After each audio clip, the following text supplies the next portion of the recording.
Bukankah aku ni Tuhan kalian? Hari kedua seumpama sebulan, hari ketiga seumpama seminggu. Ketika itulah sahabat tanya kepada Nabi, ya Rasulullah, bagaimanakah kami nak solat pada ketika itu?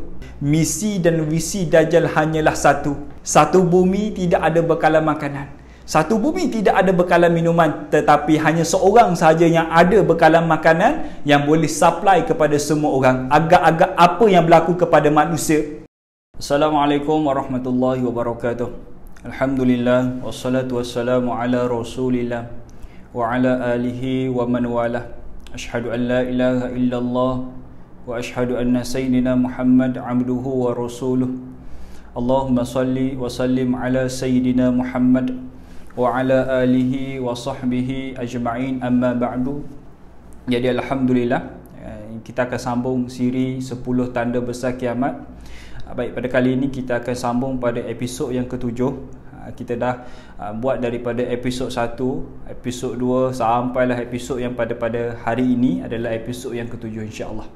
Baik, 10 tanda besar kiamat adalah satu benda yang telah pun diberitahu oleh baginda sallallahu alaihi wasallam 1400 tahun yang lalu.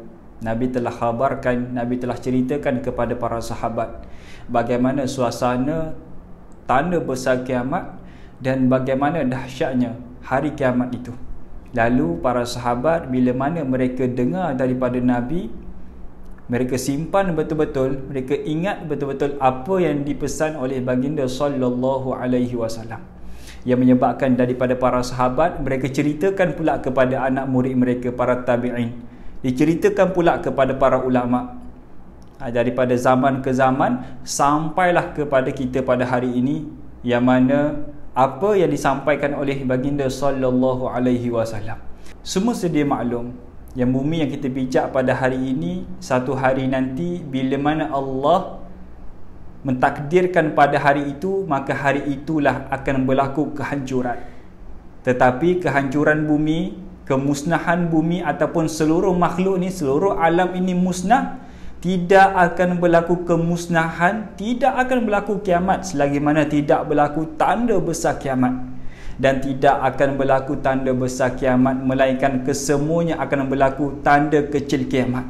Apabila kesemua tanda kecil kiamat sudah pun berlaku, maka ketahuilah wahai manusia, akan datang sangatlah dekat dengan kalian tanda besar kiamat yang pertama akan muncul kepada kalian, akan datang kepada kalian. Cuma yang membezakan antara kita sedar ataupun tidak. Sebab itulah di antara para ulama sangat menyarankan kepada manusia pada hari ini, itu kita khususnya, untuk kita belajar juga hadis-hadis fitan, hadis akhir zaman, tanda besar kiamat apa. Tetapi tidak dilupakan pengajian yang wajib untuk kita belajar, antaranya usuluddin, tauhid kita, macam mana keimanan kita, macam mana fiqh kita, ibadah kita tu macam mana. Kan ada orang tauhid dia kuat, keyakinan dia tinggi, tetapi ibadah dia kucak-kacir, tak boleh juga. Dia kena tauhid, iman dia kena kuat, ibadah dia kena betul, dan disertakan dengan hati yang bersih, iaitu ilmu tasawuf.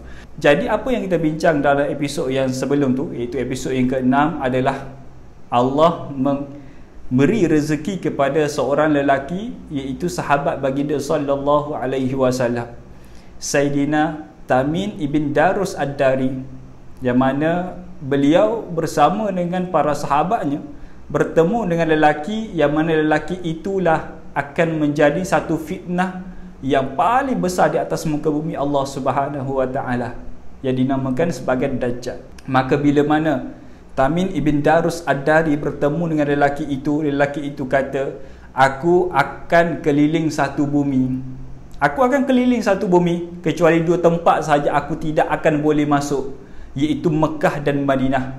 Maka ketika itu jugalah Nabi, bila mana Nabi menceritakan kepada para sahabat yang Dajjal tidak akan dapat masuk Mekah dan Madinah, ketika itulah Nabi kata, hazihi Taibah, hazihi Taibah, sambil mengetukkan tongkat dia, itu inilah negeri, inilah negara yang Dajjal tidak akan boleh masuk, iaitu Madinah.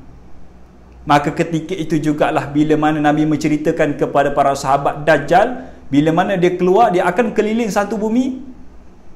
Para sahabat tanya kepada Nabi, ya Rasulullah, bagaimanakah kecepatan Dajjal? Cepat macam mana pergerakan Dajjal ya Rasulullah?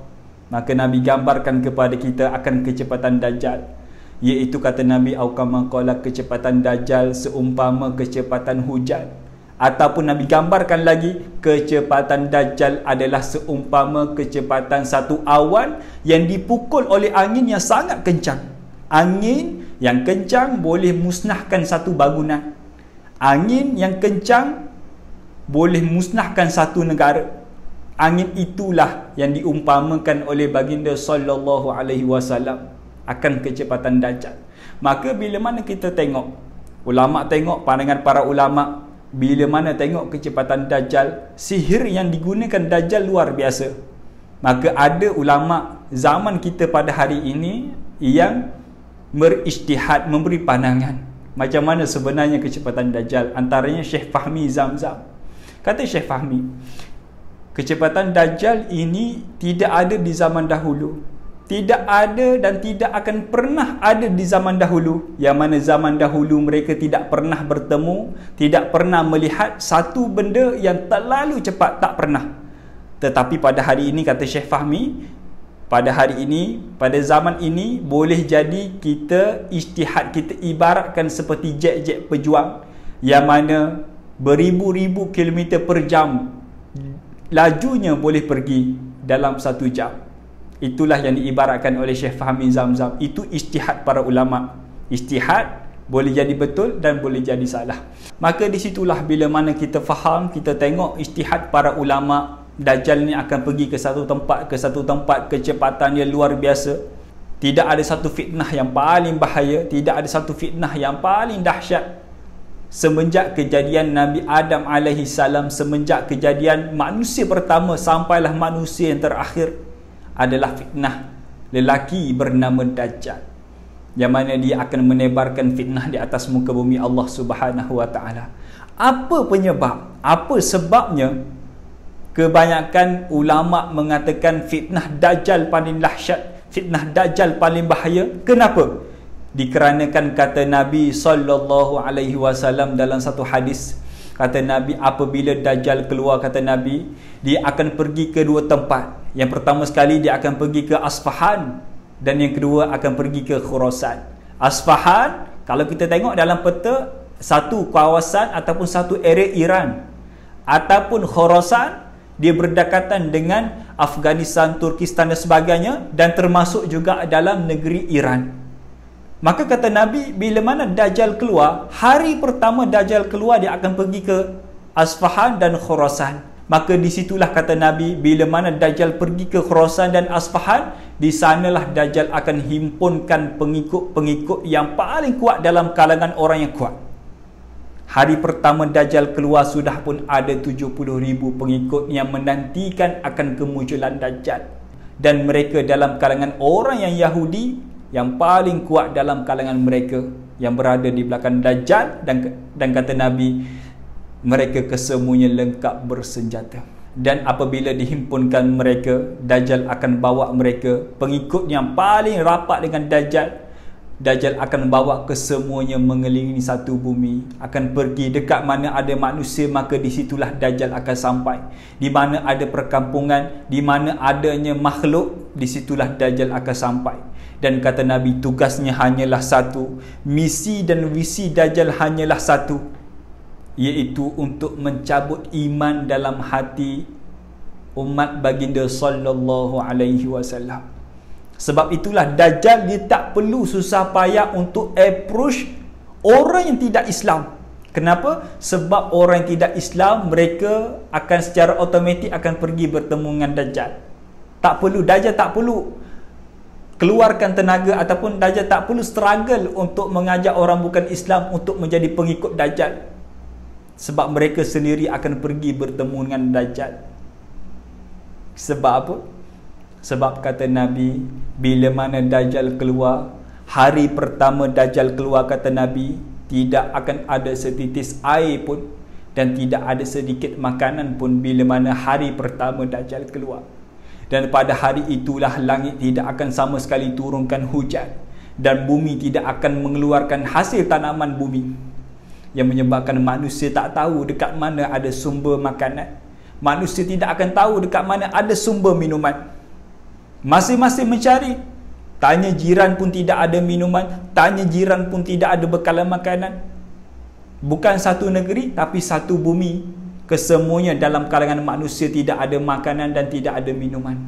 Dan ketika itulah orang yang ada bekalan makanan, orang yang ada bekalan minuman, dan bahkan orang ini boleh beri harta kepada sesiapa sahaja, dialah yang bernama Dajjal. Cuba kita bayangkan, satu bumi tidak ada bekalan makanan, satu bumi tidak ada bekalan minuman, tetapi hanya seorang sahaja yang ada bekalan makanan yang boleh supply kepada semua orang. Agak-agak apa yang berlaku kepada manusia? Sudah tentu saya yakin manusia akan berebut-rebut, berpusu-pusu, berebut-rebut manusia akan pergi kepada orang ini untuk dapatkan bantuan, untuk dapatkan bekalan makanan. Sebab apa? Sebab mereka teringat bagaimana nasib anak mereka dekat rumah. Mereka takut bagaimana nasib anak bini mereka dekat rumah yang dalam keadaan kelaparan. Pasti akan ramai pergi bertemu dengan Dajjal dan manusia akan ikut sahaja apa syarat yang diberikan Dajjal, semata-mata nakkan makanan, semata-mata nakkan minuman dan harta yang ditawarkan oleh Dajjal. Sebab itulah kata Nabi, bila mana Dajjal pergi kepada manusia ataupun manusia datang kepada Dajjal, kalimah yang akan dilaungkan oleh Dajjal adalah alastu bi rabbikum, bukankah aku ni Tuhan kalian? Ketika itulah manusia memandang Dajjal lah adalah sang penyelamat.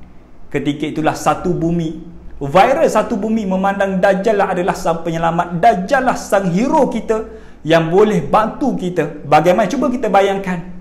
Cuba kita bayangkan pada hari ini, bagaimana satu negeri ke satu negeri mengalami banjir yang sangat dahsyat, yang mana manusia sudah pun tidak ada bekalan makanan. Apa berlaku kepada manusia? Manusia akan hilang pertimbangan mereka, yang mana mereka terpaksa merobohkan, pecah masuk pasar raya dan sebagainya, semata-mata nakkan makanan, nakkan minuman, nak beri kepada anak bini mereka. Sebab apa? Makanan tak cukup, makanan tidak ada kerana banjir. Tengok, baru satu hari, baru 2 hari manusia tak makan, menyebabkan hilang pertimbangan mereka. Mereka akan buat apa sahaja semata-mata nak kenyangkan perut anak bini, ahli keluarga mereka yang dekat rumah. Lalu bagaimana pula dengan zaman Dajjal?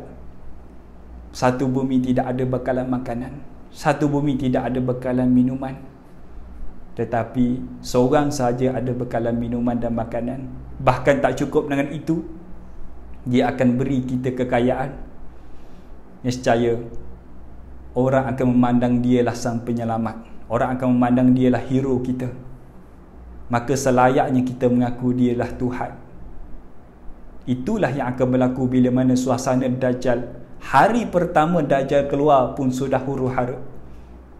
Sebab kata Nabi SAW, tempoh Dajjal keluar di atas muka bumi adalah selama 40 hari. Alah, 40 hari sekejap saja. Dengar sampai habis hadis ni.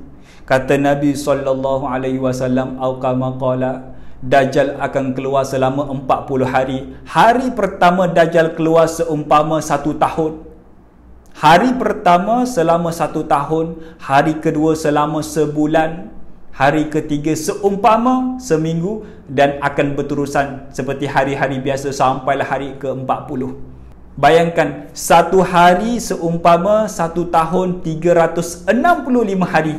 Ketika itulah matahari akan memperlahankan pergerakan dia, yang menyebabkan manusia akan sangat merasai lamanya 1 hari ini. Lamanya 1 hari ini. Adakah satu hari yang diumpamakan oleh Nabi ibarat 1 tahun hanyalah contoh sahaja? Tidak, bukan contoh, tapi itulah kenyataan. Sebab apa? Bila mana Nabi menceritakan kepada para sahabat 1 hari seumpama 1 tahun, hari kedua seumpama sebulan, hari ketiga seumpama seminggu, ketika itulah sahabat tanya kepada Nabi, "Ya Rasulullah, bagaimanakah kami nak solat pada ketika itu?" Jawab Nabi, "Kalian akan solat mengikut waktu yang seperti biasa. Solatlah kalian bila mana masuk waktu," kata Nabi. Makna dia apa? Makna dia, andai kata waktu zuhur masuk 1:05 minit, maka bila mana kita tengok 1:05 minit, terus masuk waktu zuhur, terus solat. Daripada waktu zuhur nak pergi ke waktu asar lebih kurang 4 ke 3 jam setengah. Ketika mana kalian tengok sudah pun berlalu 3 jam setengah, terus pergi solat waktu asar. Dan bila mana masuk waktu maghrib 7, asar ke maghrib lebih kurang 2 jam lebih ataupun 3 jam, terus saja solat waktu maghrib, walaupun ketika itu matahari masih lagi tegak di kepala kalian, walaupun matahari baru sahaja keluar daripada ufuknya. Tapi tengokkan masa sudah pun masuk waktu maghrib, maka kalian solatlah. Sama juga, andai kata pada ketika itu hari pertama pada waktu malam, kita tengok jam, sepatutnya masa ini sudah pun masuk waktu zuhur, tapi dekat luar malam, maka solatlah waktu zuhur kalian. Itulah yang diumpamakan oleh baginda sallallahu alaihi wasallam.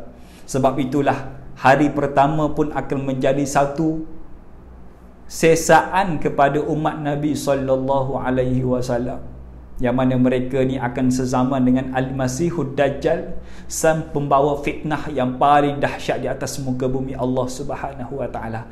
Baik, itu saja dulu untuk video kita pada kali ini, untuk episod yang ke-7. Insya-Allah kita akan sambung macam mana, saya akan ceritakan lagi macam mana suasana Dajjal. InsyaAllah kita akan bagi contoh, nak bagi anda semua faham gambaran dahsyatnya zaman Dajjal tu macam mana, insyaAllah untuk episod yang ke-8. Kita jumpa lagi. Moga-moga apa yang saya sampaikan pada episod yang ke-7 memberi manfaat kepada anda dan boleh kongsikan kepada orang lain juga. Assalamualaikum warahmatullahi wabarakatuh.